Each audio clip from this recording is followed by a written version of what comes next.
Gold, trusted gold buyers. మీరు తాకట్టు పెట్టిన బంగారాన్ని విడిపించి ఈ రోజు ఉన్న మార్కెట్ ధరకు కొనబడను.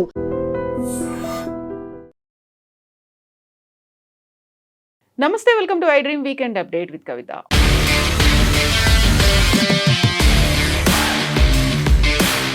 వచ్చే ఎన్నికల్లో మా పోటీ బీజేపీతోనే, 3వ స్థానానికే కాంగ్రెస్ పార్టీ పరిమితం అవుతోంది. ఈ మాటలన్నది బీఆర్ఎస్ వర్కింగ్ ప్రెసిడెంట్ కేటీఆర్. 2034 వరకు నేనే సీఎంగా ఉంటాను అనే మాట సీఎం రేవంత్ రెడ్డి చెప్తున్నారు.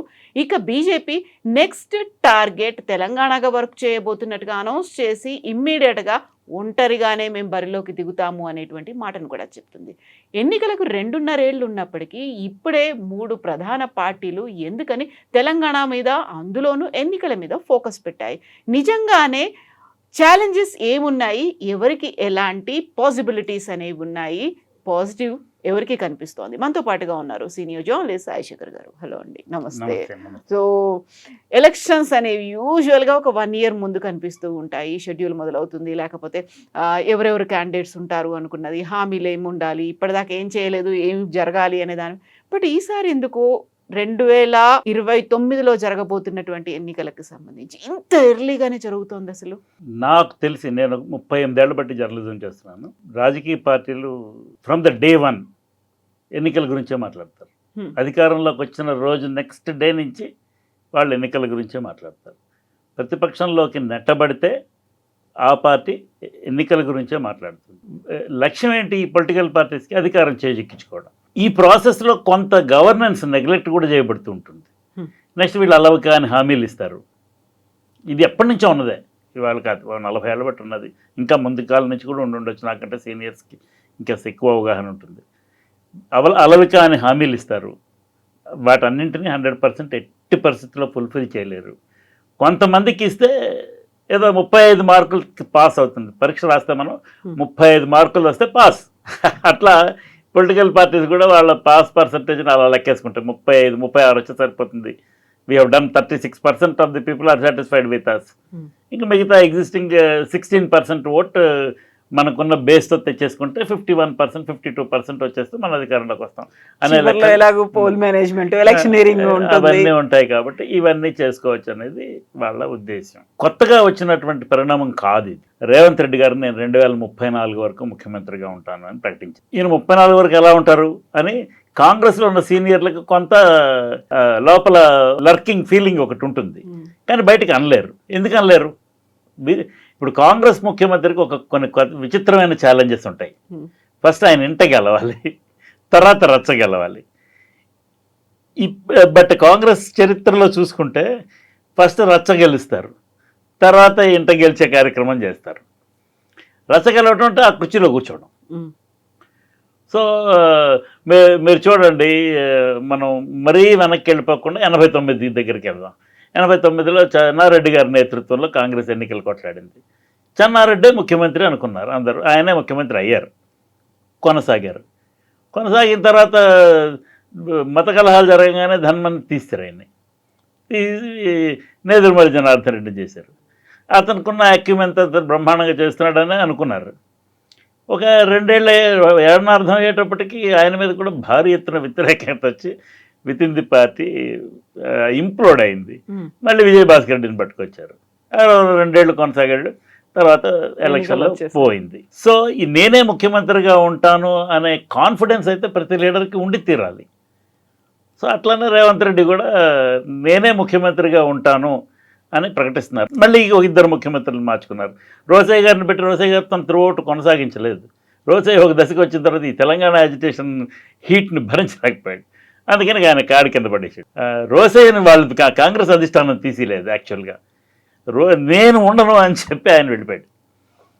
కిరణ్ కుమార్ రెడ్డి వచ్చాడు. ఆయన చివరిదాకా ఏదో చేశాడు, కానీ ఆ తెలంగాణ సెపరేట్ అయిపోతుంది, సెపరేట్ చేయాలని సోనియా గాంధీ గారు కాంగ్రెస్ అధిష్టానం నిర్ణయం తీసుకున్న తర్వాత ఆయన ఏమిటో చేస్తాడు. సొంతంగా పార్టీ పెట్టి దానికి రిజైన్ చేసేసి ఏదో చెప్పుల గుర్తుతో పోటీ చేసి ఏమిటో చేస్తాడు ఆయన.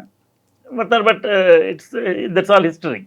కాంగ్రెస్ ముఖ్యమంత్రికి ముందు లోపల వాళ్ళని టేమ్ చేసుకోవాల్సిన అవసరం ఉంటుంది. సంతృప్తి పరచాలి. సంతృప్తి కాదు, కొంత కంట్రోల్ చేయాల్సి వస్తుంది. సంతృప్తి పరిస్తే సంతోషపడిపోతారంటే ఇప్పుడు 3-4 లీడర్లు ఉన్నారు, వాళ్ళందరూ ముఖ్యమంత్రులు కావాలని కోరుకుంటున్నారు. సో వాళ్ళందరినీ సంతృప్తిపరచడం సాధ్యం కాదు.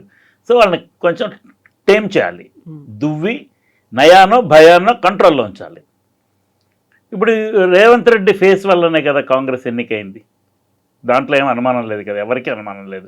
సోనియా గాంధీ గారు, లేకపోతే రాహుల్ గాంధీ గారు, ప్రియాంక గాంధీ గారు, మల్లికార్జున్ ఖర్గే గారు వీళ్ళని చూసి కాంగ్రెస్కి ఓట్లు వేయలేదు.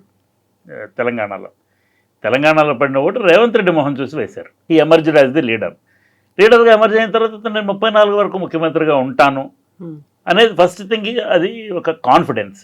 రెండవది ఇట్స్ ఎ మైండ్ గేమ్. ఈ రెండు ఇంపార్టెంటే ఫర్ ఎనీ పొలిటీషియన్. అండ్ అందరూ ఊహించిన దానికంటే ఎన్నో రెట్లు స్ట్రాంగ్గాను బెటర్గాను యాజ్ అ పొలిటీషియన్, అంటే గవర్నెన్స్ బెస్ట్ గవర్నమెంట్ అని నేనేం చెప్పడం లేదు, అలాంటి గవర్నెన్స్ ఎవరు ఇవ్వడం లేదు, ఎప్పుడూ ఇవ్వటం లేదు. బట్ మొత్తానికి రేవంత్ రెడ్డి గారు ఆ అనుపానాలు బాగా పట్టుకొని ఆయన he able to lead the party. లోపల ఏమైనా చిన్న చితక ఉన్నా మొత్తానికి Revanth Reddy is the face of the Congress here, దాంట్లో సందేహం లేదు. సో అతను 2034లో కూడా మేమే అధికారంలోకి వస్తాం, మీ పార్టీ రాదు అని బీఆర్ఎస్ సవాల్ చేస్తూ బీఆర్ఎస్ మీద మైండ్ గేమ్ ఆడే కార్యక్రమం ఆయన ఎప్పటి నుంచో మొదలుపెట్టాడు. అట్లీస్ట్ 1.5 years బట్టి. ఐ థింక్ రేవంత్ రెడ్డి ఈ తెలుగు రాష్ట్రాల్లో ఈ కాన్క్లేవ్స్ నిర్వహిస్తారు మీడియా ఆర్గనైజేషన్స్, వాటిలో హయ్యెస్ట్ నెంబర్ ఆఫ్ కాన్క్లేవ్స్లో పాల్గొన్నది రేవంత్ రెడ్డి. అతను డైరెక్ట్గా వెళ్ళి అతనే పార్టిసిపేట్ చేస్తారు. టెలిగ్రాఫ్ గ్రూప్ ఇలా చాలామంది ఎవరు నిర్వహించినా ఆయన he's not hesitating to go and talk. So అన్ని కాన్క్లేవ్స్లో కూడా అతను ఈ స్వరాన్ని చాలా బలంగా వినిపిస్తున్నారు. This is for 2 reasons. కాన్క్లేవ్లో చెప్తే this message goes across the nation. So ఖచ్చితంగా వీళ్ళు ఓడిపోతారు అని అనుకునే వాళ్ళు కూడా డౌట్లో పడతారు. వీళ్ళు పర్లేదు స్ట్రాంగ్గానే ఉన్నారు, అట్లా 50-50 ఉన్నారు అనుకునే వాళ్ళు వీళ్ళు బాగా స్ట్రాంగ్ అయ్యారు, కొనసాగుతారేమో అనే అభిప్రాయంలోకి వాళ్ళు వస్తారు. ఈ విషయాన్ని చాలా గట్టిగానే ప్రతి ప్లాట్ఫామ్ మీద చెప్తూనే ఉన్నాడు ఆయన. దాన్ని ఎవరు with in the party challenge చేయడం లేదు కూడా. ప్రధానంగా ఎవరు ఛాలెంజ్ చేసే అవకాశం ఉంది, భట్టి గారు ఛాలెంజ్ చేయాలి, లేక ఉత్తమ్ రెడ్డి గారు ఛాలెంజ్ చేయాలి. వీళ్ళిద్దరికి ఒక చిన్న సమస్య ఉన్నది. That problem is individual to them. ఏంటంటే భట్టి గారు ప్రధాన ప్రతిపక్ష నాయకుడిగా ఎన్నికాడు 2018లో. బీఆర్ఎస్ రెన్యూడ్ టర్మ్ వచ్చినప్పుడు చాలా ఎక్కువ సీట్లు గెలిచినప్పుడు భట్టి గారు కాంగ్రెస్ పక్షం నాయకుడిగా ఉండి ప్రధాన ప్రతిపక్ష నాయకుడు క్యాబినెట్ ర్యాంక్లో ఉండేవాడు. దాన్ని మన కేసీఆర్ గారు ఒక దాంట్లో అనేక మందిని లాగేసుకున్నారు. 2/3 మెర్జ్ అయిపోవడంతో కాంగ్రెస్ పార్టీకి ప్రధాన ప్రతిపక్ష హోదా పోయింది. ఎమ్మెల్యేలనే కూడగట్టి ఉంచలేకపోయారు. వాట్ ఎవర్ రీజన్స్, అది అతని వీక్నెస్ అని మనమేం అనుకోక్కర్లేదు, బట్ అతని స్ట్రెంగ్త్ మాత్రం కాదు. If he was very strong he would have contained the defection. అది చేయలేదు ఆయన. ఉత్తమ్ రెడ్డి గారికి పార్టీ గెలిపించి ముఖ్యమంత్రి అయ్యే అవకాశం ఇచ్చేటట్టుగానే 2018లో ఆయనకి పిసిసి అధ్యక్షుడిగా ఆయన నేతృత్వంలోనే ఎలక్షన్కి వెళ్ళారు. ఆ ఎలక్షన్ ఓడిపోయారు, ఘోరంగా ఓడిపోయారు. సో వీరిద్దరికీ నాయకత్వ బాధ్యతలు ఒప్పచెప్తే వాళ్ళు దాన్ని సకృత్యంగా నిర్వహించలేకపోయారు. రేవంత్ రెడ్డికి నాయకత్వ బాధ్యతలు అప్పగిస్తే అతను మొత్తానికి కొండతో ఢీకొని అధికారం తెచ్చుకున్నాడు. కేసీఆర్ కొండే, ఆయనతో కొట్లాడి అధికారం సంపాదించుకున్నాడు. ఆయన ఎక్కడ మాల్ ప్రాక్టీస్ చేయలేదు, రాజీ పడలేదు, తొండి చేయలేదు, ఏం చేయలేదు. Straight forward election, face to face కొట్లాడారు, వచ్చారు. దాంట్లో బీజేపీ వాళ్ళు కొన్ని క్రమ్స్ చేరుకున్నారు. 8 సీట్లు వచ్చినాయి వాళ్ళకి. సో రేవంత్ రెడ్డి నేను 34 వరకు ఉంటానడంలో పెద్ద ఆశ్చర్యం ఏం లేదు. That's a mind game, confidence game. And అతనికి 8 సంవత్సరాలు అతను ఎత్తుకున్న ప్రాజెక్ట్స్ ఏంటంటివి, మూసీ రిజర్వినేషన్, ఫ్యూచర్ సిటీ, ఇలా ఆయన పెద్ద ప్రాజెక్టులు కొన్ని ఎత్తుకున్నాడు. Metro expansion and pure rare factories ఇక్కడి నుంచి షిఫ్ట్ చేయటం. ఇలా this are all mega programmes which involves crores of rupees. వీటికే మొన్న ప్రధానమంత్రికి వెళ్ళి రిప్రజెంటేషన్ కూడా ఇచ్చారు ఆయన, ఫ్రీక్వెంట్గా ఇస్తూనే ఉన్నారనుకోండి. సో కనీసం ఇంకొక 8 సంవత్సరాల అధికారంలో ఉంటే కానీ వీటన్నిటికీ they won't reach a fruition. అవన్నీ ఒక కార్యరూపం దాల్చి రిఫ్లెక్షన్ సమాజంలో అందరూ ఫీల్ అవ్వాలంటే ఆయనకి కొంత టర్మ్ కావాలనేది అతని ఉద్దేశం. అండ్ ఈ పెద్ద ప్రాజెక్టులు ఎంచుకోవడానికి కారణం కూడా ఏంటంటే to convince the people that they need to give him 2 terms. ఒక టర్మ్ ఇచ్చారు కాబట్టి 2వ టర్మ్ ఇవ్వాలని. సో ఇవన్నీ ప్రోధి చేసుకుని ఆయన తన కాంక్షని వెలిబుచ్చుతున్నారు. అండ్ ఈ ప్రాసెస్లో రేవంత్ రెడ్డికి అపాయింట్మెంట్ ఇవ్వట్లేదు రాహుల్ గాంధీ, రేవంత్ రెడ్డిని రాహుల్ గాంధీ రానివ్వటం లేదు, అతనితో ఎడమొహం ఉన్నాడు. ఇలాంటి ప్రచారం సోషల్ మీడియా వాడుకొని బీఆర్ఎస్ వాళ్ళు చాలా చేశారు. సీఎంని కూడా మార్చబోతున్నారు. ఇలాంటివన్నీ చేసినా అక్కడ అదంతా ఏం లేదు. అయితే Congress is very unpredictable party mind you. సిద్ధరామయ్యని ముఖ్యమంత్రి చేశారు. డీకే శివకుమార్ నేతృత్వంలోనే కాంగ్రెస్ ఎన్నికలకు వెళ్ళింది కర్ణాటకలో. వెళ్ళిన తర్వాత సిద్ధరామయ్యని ముఖ్యమంత్రి చేశారు. ఎందుకంటే ఆయన సామాజిక వర్గం యాజ్ అ లీడర్ ఆల్సో ఆయనకు 80% ఆఫ్ ది కాంగ్రెస్ ఎలక్టరేట్లో ఆయనకి యాక్సెప్టబిలిటీ ఉన్నది. అయినా కానీ సడన్గా 3 ఏళ్ళు అయిపోగానే ఆయనకి ఉద్వాసన పలికి ఇంకొక తనకి ఇచ్చారు. అయితే అక్కడ డీకే శివకుమార్ అంత పవర్ఫుల్ లీడర్ ఇక్కడైతే వర్లేరు for a variety of reasons. దాంతో రేవంత్ రెడ్డి తన రిట్ రన్ చేసుకోవాలి, తన మాట నెగ్గించుకునే కార్యక్రమంలో ఆయన బిజీగా ఉన్నాడు. అది పొలిటికల్గా తప్పు కాదు. అందుకని ఎలక్షన్ గురించి మాట్లాడుతుంటారు, మీరు రారు మేము వస్తాం. Next coming to BRS. BRS is like a tiger, wounded tiger now. ఏంటి, tiger has tasted the blood of power, being in power అనే రక్తాన్ని రుచి చూసిన పులి లాంటి పార్టీ బీఆర్ఎస్. రక్తం మరిగిన పులి లాంటి. నెగటివ్ టర్మ్ లాగా ఉంటుంది. నెగటివ్ ఏం కాదు. ఇప్పుడు ఆ రక్తం కెన్ బి పాజిటివ్ ఆల్సో. ప్రజాసేవలో వాళ్ళు రకరకాల స్కీమ్స్ ప్రవేశపెట్టారు, రకరకాల స్కీమ్స్ జనం ముందుకు తీసుకొచ్చారు. కొన్ని సక్సెస్ అయినాయి, కొన్ని సక్సెస్ అవ్వలేదు. జనంలో కొన్ని విషయాల మీద చాలా మద్దతు ఉన్నది బీఆర్ఎస్కి, కొన్ని విషయాల మీద వ్యతిరేకత ఉన్నది. This is common to everybody. ఇంట్లో కూడా మన ఇంట్లో మనం ఉన్నప్పుడు మన చేష్టల మీద కూడా ఇంట్లో వాళ్ళకి కొన్నిట్లో అంగీకారం కొన్నిట్లో వ్యతిరేక భావం ఉంటాయి. అట్లానే తెలంగాణ రాష్ట్రంలో కేసీఆర్ గారి పార్టీ మీద బాగా మద్దతు వచ్చిన సందర్భాలు చాలా ఉన్నాయి, మద్దతు కోల్పోయిన సందర్భాలు కూడా చాలా ఉన్నాయి. దానివల్లనే ఎలక్షన్ ఓడిపోయారు వాళ్ళు. ఓకే, అలాగని వాళ్ళ పాలసీస్ అన్నీ తప్ప. మీకు చిన్న ఉదాహరణ చెప్తాను.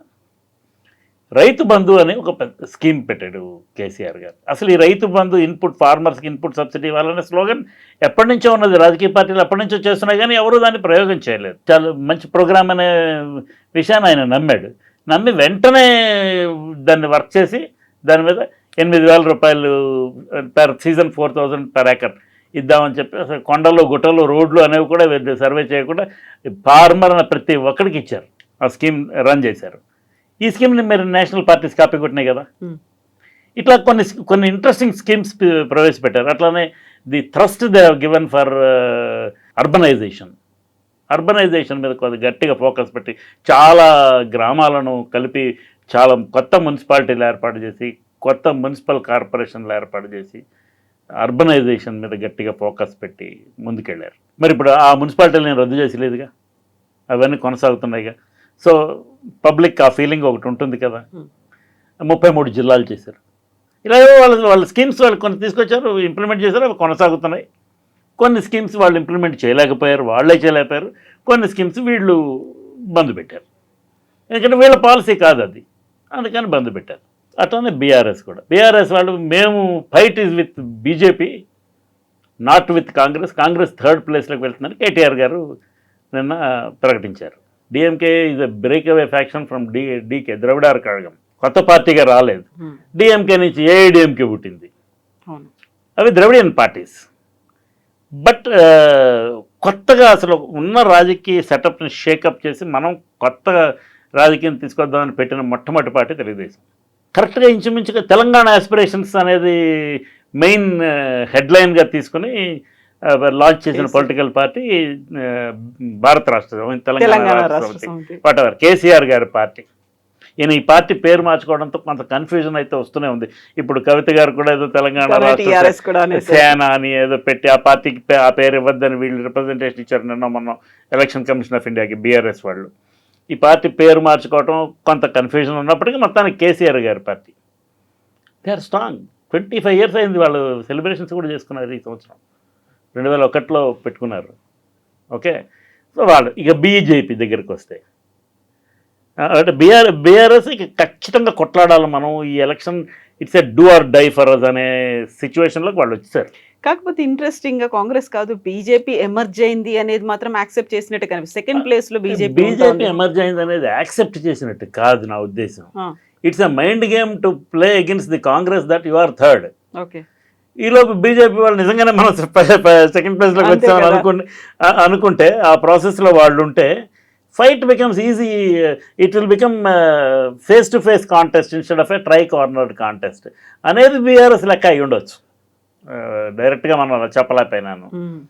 సో కాంగ్రెస్ నువ్వు పెద్ద పోటీలో లేవు boss, I'm not considering you అంటే వాళ్ళు మానసికంగా దుర్బలం అవుతారేమో అనేది ఆయన భావన కావచ్చు. ఇప్పుడు ఆయన 2034 వరకు నేనే ఉంటా అంటే వీళ్ళు మానసికంగా దుర్బలం అవుతారనేది ఆయన ఉద్దేశం. అట్లానే మీరు థర్డ్ ప్లేస్ అంటే అది ఈయన అసలు జనాలు మిమ్మల్ని కన్సిడర్ చేయడం లేదనేది. So this is another political attempt. అది తప్పు కూడా కాదు. ఎందుకంటే అతను he wants to showcase to the people that we are strong. We have already emerged as the strongest contender for the power in Telangana అనేది కేసీఆర్ గారి మాట. బీజేపీలో ఎవరండి లీడరు? ఇప్పుడు బీజేపీ అనేది కొంచెం గట్టిగా యాక్టివిటీ చేసిన కాలం బండి సంజయ్ పార్టీ అధ్యక్షుడిగా ఉన్న కాలంలో కొంత గట్టిగా బీఆర్ఎస్కి వ్యతిరేకంగా కొంత యాక్టివిటీ చేశారు. ఆయన కొంత దూరం నెట్టారు ఆ బండిని. బండి సంజయ్ గారికి బియాండ్ దట్ కేపబిలిటీ లేదు. దానికి ప్రధాన కారణం ఆయన పెద్ద చదువరి కాదు, చదువుకున్నవాడు కాదు, పెద్ద విద్యాగంధం అబ్బినవాడు కాదు, అండ్ ఆర్టికులేట్ కాదు. ఆయన మాట్లాడే మాట స్పష్టత లేదు. రేవంత్ రెడ్డి మాట్లాడితే ప్రతి పాయింట్ మనకు అర్థమవుతుంది, అండ్ అతను ఏ ఉద్దేశంతో చెప్తున్నారో కూడా అర్థమవుతుంది. కేటీఆర్ గారు మాట్లాడితే ఏం మాట్లాడుతున్నారో ఎందుకు మాట్లాడుతున్నారో తెలుస్తుంది మనకి. కేసీఆర్ తన మాట వాక్చాతుర్యంతోనే ఉద్యమాన్ని నిర్మించారు. తను ఎట్లా తన ప్రజలను ఇంప్రెస్ చేసే పద్ధతి అతనికి బ్రహ్మాండంగా తెలుసు. అదే పద్ధతి రేవంత్ రెడ్డి గారు కూడా చేశారు, అదే పద్ధతిలో కేటీఆర్ గారు, అదే సేమ్ హరీష్ రావు ఏం మాట్లాడుతున్నారంటే అతను ఏమిటి చెప్పదలుచుకున్నారు అనేది మనకు తెలుస్తుంటుంది. అండ్ ఆయన ఉద్దేశం ఏంటి, ఆయన గోల్ ఏంటి, ఇవన్నీ కామన్ మ్యాన్కి కూడా అర్థమయ్యేంత స్పష్టంగా వాళ్ళు చెప్పగలుగుతుంటారు. బండి సంజయ్కి ఆ క్యాపబిలిటీ లేదు. He was a rabble rouser. కొంత జనంలో he could stoke rebellion appeal తీసుకురాగలిగారు. బట్ బియాండ్ దట్ వెళ్ళలేకపోయారు. ఇప్పుడు ఆయన కేంద్ర మంత్రి. ఇప్పుడు ఆయన తీవ్రమైన ఇబ్బందుల్లో ఉన్నాడు. వాళ్ళ కొడుకు కేసు అని, తర్వాత ఆయన అనుచరుడు ఈటల రాజేందర్ మీద పోస్టర్లు వేసాడనే కేసు అని, అతను అక్యూజ్ నెంబర్ 1 అని, ఈ సమస్యల్లో ఇరుక్కుపోయి ఉన్నాడు అతను. పర్సనల్గా అతను డైరెక్ట్గా ఇన్వాల్వ్ చేసింది ఏమీ లేకపోయినా, బట్ మొత్తానికి ఇవేం చిన్న విషయాలు కావు. ఇదొకటి. ఇక అరవింద్ ధర్మపురి, ఆయన చాలా అగ్రెసివ్ పర్సన్. ఆయన అప్రోచ్లో అతను రెండోసారి వరుసగా ఎంపీగా ఎన్నికయ్యాడు. ఆయన 2019లో ఎన్నికయ్యాడు, 2024లో ఎన్నికయ్యాడు. స్ట్రాంగ్ లీడరు, పొలిటికల్ ఫ్యామిలీ నుంచి వచ్చాడు. బట్ ఆయన స్టేట్ పార్టీని లీడ్ చేయగలడా? ఈజ్ బీసీ నాయకుడు, బట్ ఆయన స్టేట్ పార్టీని లీడ్ చేయగలడా? ఆయన మీద యాక్సెప్టబిలిటీ ఉందా? రాజేందర్ రకరకాల పొలిటికల్ స్కూల్స్ ఆఫ్ థాట్ నుంచి వచ్చాడు. ఆయన ఇంతకు ముందర extreme left school of thought నుంచి వచ్చి అక్కడి నుంచి టీఆర్ఎస్లో జాయిన్ అయ్యి, దాంట్లో ఉద్యమంలో జాయిన్ అయ్యి, దానిలో పెరిగి పెద్దవాడై నంబర్ 2 స్థానానికి వచ్చి అక్కడి నుంచి నెట్టివేయబడి మళ్ళీ బీజేపీలో జాయిన్ అయ్యి ఇప్పుడైతే హీఈస్ ట్రయింగ్ టు, అతను ఒక బీజేపీ రాష్ట్ర అధ్యక్షుడు అవుతాడని ఒక ప్రచారం భారీ ఎత్తున జరిగిన తర్వాత ధన్మన్ రామచంద్రరావు తీసుకొచ్చి కూర్చోబెట్టారు. వాళ్ళు ఖచ్చితంగా ఇక్కడ మనం పవర్ సాధించాలి అనే లక్ష్యం బీజేపీకి అయితే ఉన్నట్టని నేను అనుకోవట్లా.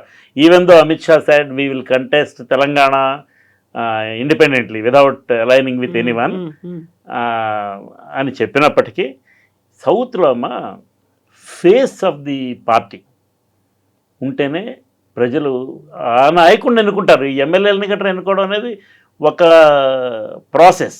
But MLA candidates don't add weight అని నేను అనలేదు, కానీ నాయకుడు మొహం చూసి ఓట్లేస్తారు. రేవంత్ రెడ్డి మొహం చూసి ఓట్లేశారు 2023లో, 2014లో, 2018లో కేసీఆర్ గారి మొహం చూసి ఓట్లేశారు. అట్లానే తమిళనాడులో స్టాలిన్ మొహం చూసి ఓట్లేశారు. ఇప్పుడు విజయ్ మొహం చూసి ఓట్లేశారు. పినరాయి విజయన్ ఓడిపోతే విడి సతీశన్ ఎందుకు చేసింది Congress party? KC Venugopal Congress party స్ట్రక్చర్లో చాలా పవర్ఫుల్, పెద్దవాడు. అండ్ ఎమ్మెల్యేలు ఎన్నికైన వాళ్ళలో 60-70% మంది కేసీ వేణుగోపాల్ నాయకత్వం గురించనే మద్దతు ఇచ్చారు. కానీ కాంగ్రెస్ పార్టీ తెలివిగా విడి సతీశన్ ఎందుకు చేసింది? ఆయన చాలా సంవత్సరాలు పార్టీ కోసం కేరళలో ఉండి ప్రతిపక్షంలో ఉండి కొట్లాడి ఆయన రెక్కల కష్టం మీదే కాంగ్రెస్ పార్టీని అధికారంలోకి తీసుకొచ్చాడు. తీసుకురావడం వల్ల కాంగ్రెస్ అక్కడ ఫేస్ ఈజ్ ఇంపార్టెంట్. బీజేపీకి ఎవరు ఆ ఫేసు? బీజేపీకి ఒక ఫేస్ ఉండాల్సిన అవసరం ఏముంది? బీజేపీయే జాతీయ పార్టీ, బీజేపీయే కేంద్రంలో ఉంది, బీజేపీకి తరఫున మోదీ ఉన్నారు. మోదీని చూసి ఓటేస్తారు, మోదీని చూసి ఓటేస్తారు. కరెక్ట్. మీరు కరెక్ట్ క్వశ్చన్ అడిగారు. మోదీని చూసి ఓట్లు వేసే పరిస్థితి ఉత్తర భారతదేశంలో ఉంటుంది. ఉత్తర భారతదేశం ఇప్పుడు మధ్యప్రదేశ్ ముఖ్యమంత్రి ఎవరు, ఛత్తీస్గఢ్ ముఖ్యమంత్రి ఎవరు, మీకు ఆ పేర్లు కూడా తెలియవు, అంటే గుర్తురావు సడన్గా. రాజస్థాన్ ముఖ్యమంత్రి ఎవరు తెలీదు. వీళ్ళందరూ బీజేపీ ముఖ్యమంత్రులే. వాళ్ళ పేరు మీద పాపులర్ అయ్యి వాళ్ళ ఎన్నికలు కొట్లాడాల. They did not lead the party to the election. North ఇండియాలో Narendra Modi led the party to the election. తర్వాత బీజేపీ అధిష్టానం నిర్ణయం తీసుకుంది. They picked and chose. Even Yogi Adityanath was not leading the party when he became chief minister for the first time. ఆయన MP ఉత్తరప్రదేశ్లో. So అతను ముఖ్యమంత్రి అవుతాడని చెప్పలేదు వీళ్ళు. So northern India politics are different. అందుకని అక్కడ నడుచుకోవాలి. అందుకే కదా ఇప్పుడు 600 సీట్లు వాళ్ళు పట్టుకెళ్ళిపోయి ఇక్కడ 190 కన్ఫైన్ చేసేద్దాం సౌత్ ఇండియాలో, సో దట్ వీళ్ళు they don't matter to us అనే ఫీలింగ్లోకి వచ్చేసి విమెన్ రిజర్వేషన్ డిలిమిటేషన్ కలిపి బిల్లు పెట్టారు. ఉద్దేశం అదే. South India is politically irrelevant అండి. రేవంత్ రెడ్డి గారు గట్టిగా మాట్లాడుతున్న టాపిక్ అదే, కేటీఆర్ గారు గట్టిగా మాట్లాడుతున్న టాపిక్ అదే, మొన్నటిదాకా స్టాలిన్ మాట్లాడిన టాపిక్ అదే, విజయ్ మాట్లాడుతున్న టాపిక్ అదే. Everyone is talking like that. ఆ పాయింట్ ఎందుకు గట్టిగా ముందుకు తీసుకొస్తున్నారు? North India's politics are different, south India's politics are different. మీరు చూడండి, విజయ్తో tie up. South India is in the grip of Congress today కదా, దీంట్లో అనుమానం ఏం లేదు కదా. సో కాంగ్రెస్ పార్టీ బలమైన ప్రతిపక్షంగా ఎమర్జ్ అయింది కదా. ఓన్లీ సౌత్లో ఎమర్జ్ అయింది కదా. ఓన్లీ సౌతే, బట్ సౌత్లో అయితే ఎమర్జ్ అయింది కదా. సో ఇప్పుడు ఈ పరిస్థితుల్లో వీళ్ళందరికీ ఫేస్లు ఉన్నప్పుడు ఫేస్ లేని పార్టీగా బీజేపీ కేసీఆర్ని ఎదుర్కొంటుందా, రేవంత్ రెడ్డిని ఎదుర్కొంటుందా? I doubt. ఒకవేళ బీజేపీని బీఆర్ఎస్ కలిసిపోతే అనేది ఒక ఊహాత్మకమైన సిచ్యువేషన్ కొంతమంది ఊహిస్తున్నారు. బట్ అమిత్ షా చెప్పింది, అమిత్ షా నేను సొంతంగా వెళ్తా అంటున్నారు. కేటీఆర్ గారు అదే ప్రకటన చేశారు.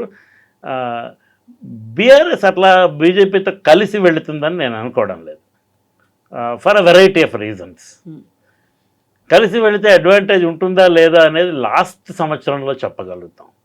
ఎందుకంటే రేవంత్ రెడ్డి గారి పరిపాలనకి బెంచ్ మార్క్స్ మనం అప్పుడే వేయలేం. 2.5 ఏళ్ళు అయింది. కొన్ని అద్భుతంగా ఉన్నాయి, కొన్ని పేలవంగా ఉన్నాయి, కొన్నిట్లో తేలిపోయారు. ఒకవేళ తేలిపోయిన వాటిని రివైవ్ చేస్తారేమో. అండ్ మళ్ళీ ఇప్పుడు బడే బాయ్ అనుకున్నారు, ముస్సహి జుడ్జావో అని ఆయన అన్నారు, మళ్ళీ వెళ్ళారు, కలిశారు. మీరు ఇవ్వకపోతే ఎలా అన్నారు, అడ్డుకుంటున్నది మీరే అని బీజేపీ వాళ్ళనే అన్నారు. ఇవన్నీ అయిన తర్వాత మళ్ళీ అవుతాయా అనేది ఒకటి 2.5 ఏళ్ల కాలం ఎదురు చూసాం, ఏం జరగలేదు. మళ్ళీ ఇప్పుడైనా జరగాలి, లేకపోతే ఫైట్ చేస్తాము. ఇవన్నీ తర్వాత రాబోయే 2.5 ఏళ్ళు డిసైడింగ్ ఫ్యాక్టర్. రాబోయే 2.5 ఏళ్లలో చివరి సంవత్సరం కొంత ఎలక్షన్ మూడ్ వస్తుంది. ఇప్పుడు వీళ్ళు ఫస్ట్ డే నుంచి పాలిటిక్స్ మాట్లాడినా వాళ్ళ లక్ష్యం మళ్ళీ కుర్చీలోకి రావడం కాబట్టి, అందరి పార్టీలకి మళ్ళీ అధికారం చేజిక్కించుకోవడం లక్ష్యం కాబట్టి they speak like that. But then last ఇయర్లో ఈక్వేషన్స్ సెట్ అవ్వడం మొదలవుతుంది. మీరు చూడండి, 2023లో ఫస్ట్ క్వార్టర్ బీఆర్ఎస్ ఓడిపోతుందని ఎవరు అనుకోలేదు. అప్పటికి రేవంత్ రెడ్డి గారు నాయకుడు అయ్యాడు, ఆయన ప్రయత్నం చేస్తున్నాడు. సెకండ్ క్వార్టర్కి కొంత టిల్ట్ వచ్చింది. థర్డ్ క్వార్టర్లో ఎలక్షన్ అయిపోయింది, కాంగ్రెస్ గెలిచిపోయింది. సో దీస్ థింగ్స్ మీకు క్రిస్టల్ క్లియర్ అనేది లాస్ట్ 4 నెలల్లో వస్తుంది. లాస్ట్ 2 నెలల్లో కూడా రాదు. 2 నెలలకి కన్సాలిడేట్ అవుతుంటుంది. లాస్ట్ 4 నెలల్లో పిక్చర్ అర్థం అవుతుంది. ఓ సంథింగ్ ఈజ్ అమిస్ అనేది తెలుస్తుంది. గెలుస్తామని చెప్పిన వాళ్ళు గెలుస్తారా, గెలవరా, ఈ మైండ్ గేమ్ ఎంతవరకు వర్కౌట్ ప్రజలకు గుర్తుంటుందా, ఇవన్నీ. అయితే ఈ పొలిటికల్ టైఅప్తో బీఆర్ఎస్ వెళ్తుందని నేను అనుకోవట్లేదు. వాళ్ళు సొంతంగానే వెళ్తారు.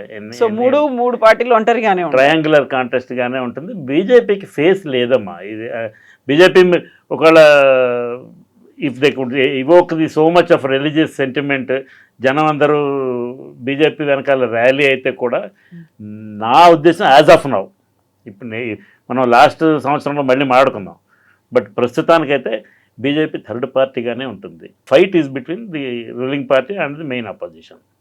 ఇంతవరకు డౌట్ ఏం లేదు.